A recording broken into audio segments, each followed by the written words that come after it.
Good morning, fellow Nigerians. Ẹ̀yin ọmọ Nàìjíríà lọ́kùnrin lóbìnrin lọ́mọdé àti àgbà. Ẹ wò mí. Inú yìnyín ni mo wà o. Snowstorm láti jẹta ló ti bẹ̀rẹ̀. Níṣe là ń gbọ́n bí gàrí.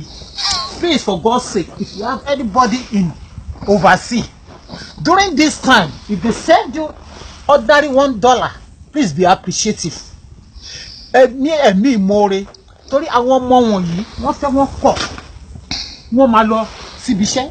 Ẹ wo yìnyín ó rọ̀ ni kì í ṣe gàrí o, yìnyín rẹ o. This is snowstorm láti jẹta a lè jáde ẹnu ọ̀nà ilé wa gbogbo ẹ̀ là ń kó lójoojúmọ́ ká lè rí ibi jáde. Ẹ wo rán mo ṣẹ̀ṣẹ̀ kó ibi ìbà ìtàn ni.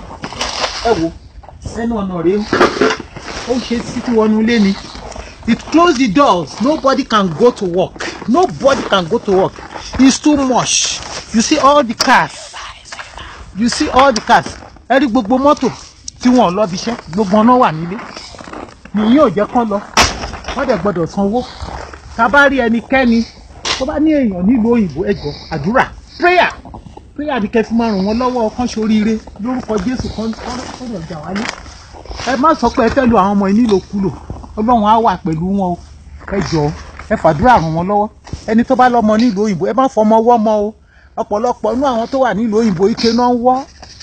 Káàdì oníkáàdì ni wọ́n fi ń gbowó náà fi ń ṣe gbogbo ẹ̀ tán wá ń ṣe gbogbo ẹ̀ nílé tẹ́ máa sọ pé lágbájá náà lọ bíi tiẹ̀ ó ti kọ́lé ó ti ra mọ́tò. Àfọmọ tí ò bá fọwọ́ ṣiṣẹ́ mi ò ní mọ bó ṣe máa ṣe náwó. Tó bá fọwọ́ ṣiṣẹ́ owó wákàtí ni wọ́n ń gbà. Nílùú òyìnbó wọn san 30 days make company bí Nàìjíríà o. Ẹ jọ̀ọ́ torí Ọlọ́run ẹ má fọmọ wọ́mọ o. Wọ́n ṣiṣẹ́ wọn làgùn gidi ni o kan tó rówó o. So I beg you in the name of the God, be grateful. Pẹ̀lú àwọn ọmọ yẹn Ọlọ́run á wà pẹ̀lú yín lórúkọ Jésù àmín.